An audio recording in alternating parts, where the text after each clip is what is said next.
వివేకానంద కన్నా గొప్ప వ్యక్తి చెగోవేరా. అందరికీ నమస్కారం, వెల్కమ్ టు అవర్ ఛానల్. ఈరోజు టాపిక్ ఏంటంటే ఒక వ్యక్తి గురించి మాట్లాడాలి.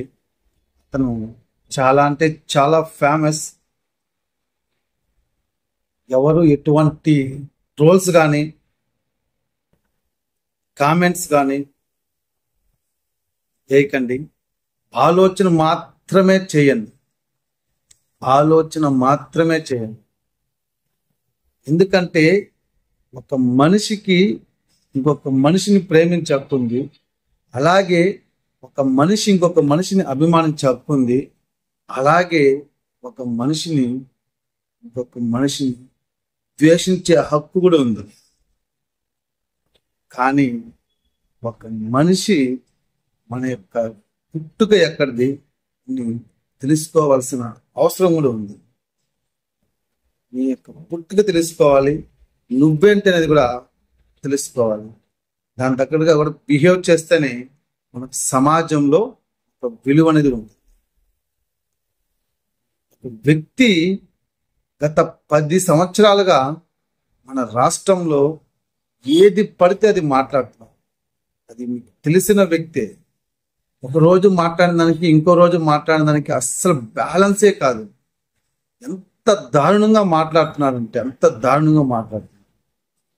ఒకసారి కులం అంటారు, ఒకసారి మతం అంటారు, ఒకసారి ప్రాంతం అంటారు, ఒకసారి సనాతన ధర్మం అంటారు. ఎంత కన్ఫ్యూషన్ వర్డ్స్. ఒకసారి నేను అది అవ్వాలనుకున్నాను, ఒకసారి ఇది అవ్వాలనుకున్నాను, ఒకసారి డాక్టర్, ఒకసారి యాక్టర్, ఒకసారి ఇంజనీర్, ఒకసారి సైంటిస్టు, ఏవేవో మాటలు చెప్తూ ఉంటారు. వాటన్నిటికీ యూత్ గోల చేసి విజిల్ చేసి పరిగెత్తు వాళ్ళ వెనకాల కారు వెనకాల రంగ గోల చేస్తుంది. కాస్త యూత్ అంతా కూడా ఆలోచించాల్సింది ఏమంటే, మీరు ఏమి గ్రహిస్తున్నారు, అతని నుంచి ఏం రిసీవ్ చేసుకున్నారు? నిన్ను కన్న పెంచి పోషిస్తున్న మీ తల్లిదండ్రులకన్నా గొప్పవాడా? మీకు మంచి మాటలు చెప్పడం లేదా మీ అమ్మా నాన్న? అతనికంటే గొప్పవాడా అతను? ఏం చెప్తున్నాడు అతను అసలు సమాజానికి? ఆలోచన చేయండి. మీ నాన్న గురించి నువ్వు బ్యాడ్గా చెప్తావా? మీ అమ్మ గురించి నువ్వు బ్యాడ్గా చెప్తావా? ఆలోచన చేయండి.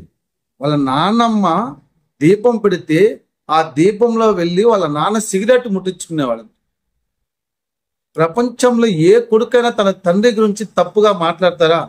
ఆలోచన చేయండి.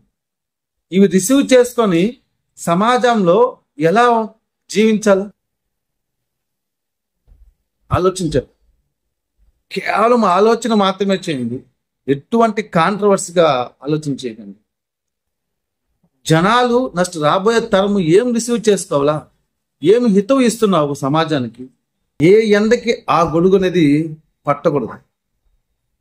మనం ఏం చదివాము దాని దగ్గరగా మనం ఏం చెప్పదలుచుకున్నాం, అది ఏదేదో ఒకదానికోదానికి బ్యాలెన్స్ లేకుండా ఈ ప్రాంతంలో ఉంటే ఈ మాటలు ఆ ప్రాంతంలో పోయి ఈ ప్రాంతం వాళ్ళు తిట్టడము, ఆ ప్రాంతం వాళ్ళు ఈ ప్రాంతంలో వచ్చి తిట్టడము, ఇది కరెక్ట్ అంటారా?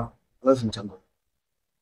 ఇలాంటి వ్యక్తి రేపు పాకిస్తాన్కి పోయేసి భారతదేశాన్ని తిరుగుతాం అంటే తిట్టేసి వస్తాడు. 100% జరుగుతుంది.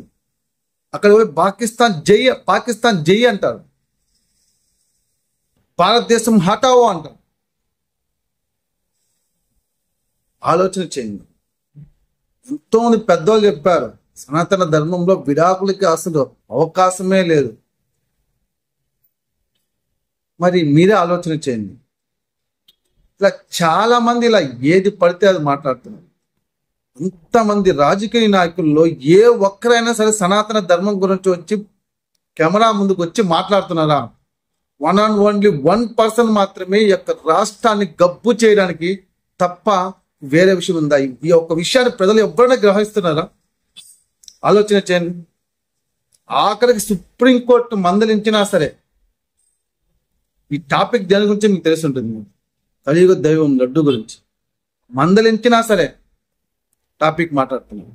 ఇంతమంది ఎమ్మెల్యేలు ఉన్నారు, ఏ ఒక్కరైనా మాట్లాడినారా? ఏ మంత్రి అయినా మాట్లాడినారా? కెమెరా ముందుకు వచ్చి ఆన్ కెమెరా కేవలం ఈ ఒక్క పర్సన్ తప్ప. ప్రజలందరూ ఆలోచనే చేయాలి. ఆలోచన చేస్తున్నారు, కానీ కొంతమంది యూత్ మాత్రం ఆలోచన చేయకుండా పరుగులు తీస్తున్నారు. దయచేసి ఆలోచన చేయండి. అభిమానం ఉండాల. బాగా ఆలోచన చేయండి. మీ యొక్క అభిమాని హీరో ఒక సినిమా తీసి బ్లాస్టర్ హిట్ అయితే అది బాగుంది మూవీ అనేసి, అదే హీరో నటిస్తే సినిమా బాగులేదు, ఆ సినిమాల క్యారెక్టరు, అక్కడ నటించిన విధానము, అతను మాట్లాడిన మాటలు మీకు నచ్చలేదంటే 100% ఆ సినిమాని మీరు అట్టర్ ఫ్లాప్ చేస్తారు. మీరు ఎన్ని కష్టాలు పడ్డా సరే ఆ సినిమాని హిట్ చేయలేరు. అలాంటిది సినిమానే మీరు అంత అట్టర్ ఫ్లాప్ చేస్తున్నప్పుడు, నటననే అంత యాక్సెప్ట్ చేయలేనప్పుడు, అతని సినిమాలో నటించిన మాటల్ని, బిహేవ్ని యాక్సెప్ట్ చేయలేనప్పుడు, బయటకు వచ్చి ఒక సనాతన ధర్మం నుంచి ఒక కాషాయ దుస్తులు ధరించి ఇలాంటి వర్డ్స్ మాట్లాడాలండి. మాట్లాడుతూ ఉంటే వినే ప్రజలు పిన్ డ్రాప్ సైలెంట్ గా ఉండాలి. అది సనాతన ధర్మం నేర్పిస్తుంది. ఆ మాటలు అలా ఉంటాయి. సనాతన ధర్మంలో నుంచి వచ్చే మాటలు, ఆ డ్రెస్ వేసుకుని మాట్లాడితే అంత పవర్ ఉంది ఆ డ్రెస్కి, ఆ సనాతన ధర్మంలో నుంచి వచ్చే మాటలకి. బట్ అలా మాట్లాడుతున్నారు అంటే ఆలోచన చేయండి. ఆ బాడీలో ఏముందో, డ్రెస్ కాదు ఏం వేసినా సరే, ఆ బాడీ అంతా కాదు, ఈ యొక్క బ్రెయిన్ కల్మషం అయిపోయినది. మనం ఏం చేయలేం. కాబట్టి యూత్ మాత్రం చాలా చాలా జాగ్రత్తగా ఉండండి. తన వెంట పడి మీ యొక్క జీవితాన్ని నాశనం చేసుకోకండి. మీ యొక్క అమ్మా నాన్నలు మాత్రం వాళ్ళకన్నా గొప్పగా ఎవరు చెప్పుండ్రో ఈ ప్రపంచంలో ఆలోచన చేయండి. దయచేసి ఆలోచన చేయండి. మీ అమ్మా నాన్నలు చెప్పేది ఆలోచన చేయండి. వాళ్ళకన్నా ఎక్కువ అతను చెప్పేది ఏం లేదు. ఆలోచన చేయండి. మన యొక్క సనాతన ధర్మంలో వివేకానందుడి కన్నా గొప్ప వ్యక్తి చెగోవేరా. ఎవడో సౌత్ ఆఫ్రికా ఖండంలో ఉండేవాడు చెగోవేరా. ఆయన వచ్చి ఆశయం, అతని ఫోటోను మన ఇండియాలో పెట్టుకుంటారు. ఒక వివేకానంద, ఒక రామకృష్ణ పరమహంస, ఆది శంకరాచార్యులు, ఎంత గొప్ప గొప్ప వాళ్ళు ఉన్నారు. వాళ్ళను ఇన్స్పిరేషన్గా తీసుకొని వాళ్ళ ఫోటోను పెట్టి పబ్లిష్ చేస్తే అప్పుడు నువ్వు సనాతన ధర్మాన్ని కాపాడిన వాడు అవుతావు. ఎవడో కోన్గిస్గా గొట్టంగాడు దేశంలో పుట్టినోడు తీసుకొచ్చి భారతదేశంలో గొప్పతనం చెప్తావా? ఆలోచన చేయండి యూత్, దయచేసి ఆలోచన చేయండి. టాపిక్ ఎంత కాంట్రవర్సీగా అవుతుందంటే ప్రజలను రెచ్చగొట్టడం, వాళ్ళ యొక్క జీవితాలు నాశనం చేయడం తప్ప అక్కడ బాగుపరిచే వ్యక్తిత్వమే లేదు అసలు. ఆలోచన చేయండి, దయచేసి ఆలోచన చేయండి. ఆలోచన మాత్రమే చేయండి. చెప్పాలంటే ఇంకా ఎన్నెన్నో చెప్పచ్చు, కానీ కొన్ని ముఖ్యమైన పాయింట్స్ మాత్రమే చెప్పాను.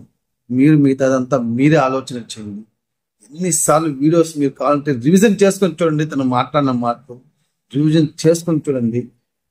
అలాగే ఆపోజిట్ వాళ్ళు ఎవరు మాట్లాడినా సరే రివిజన్ చేసుకొని చూడండి. మంచి చెడ్డని గురించండి. దయచేసి ఆలోచన చేయండి.